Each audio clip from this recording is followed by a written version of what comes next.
Week 5, sprint 5 of sprinting to my first half marathon is now behind me. This week's retro format is mad, sad, glad. The things that made me mad this sprint is I'm super on top of my training in this newsletter. I'm ready to schedule this recap, but my internet is down and this may complicate me getting this to y'all in a timely manner.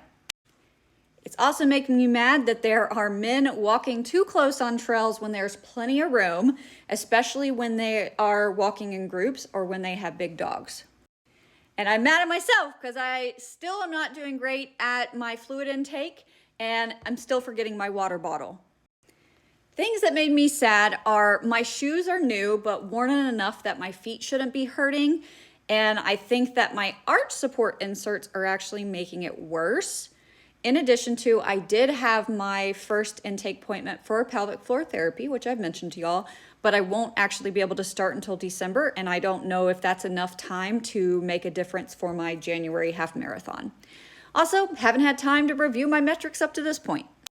But the things that are making me glad are I put all those action items from the last retro on my backlog, and we're getting things done. So I got my socks, I got my vitamin D gummies, and those are off and running. It was also beautiful weather all week, even though I was dealing with 3 different temperatures.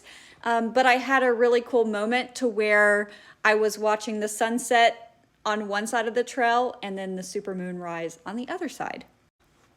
I also have officially selected my half marathon course, date, and time, including meaningful places to me with food and bathrooms.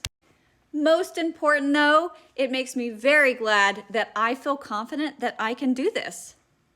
Little bit of changes along the way goes a long way. Which leads to, what do we want to change or implement next sprint? And the first is I need to do better with my fluid intake, even if it's a variety. And then I realized I listed it twice here. I need to review my metrics up to this point. I'm gonna remove the arch support inserts from my shoes.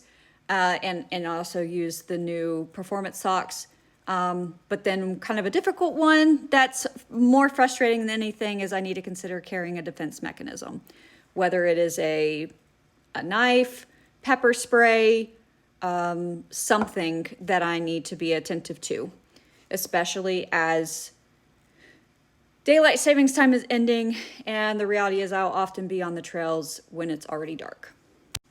And with that said, it might be time for me to actually take a self-defense class.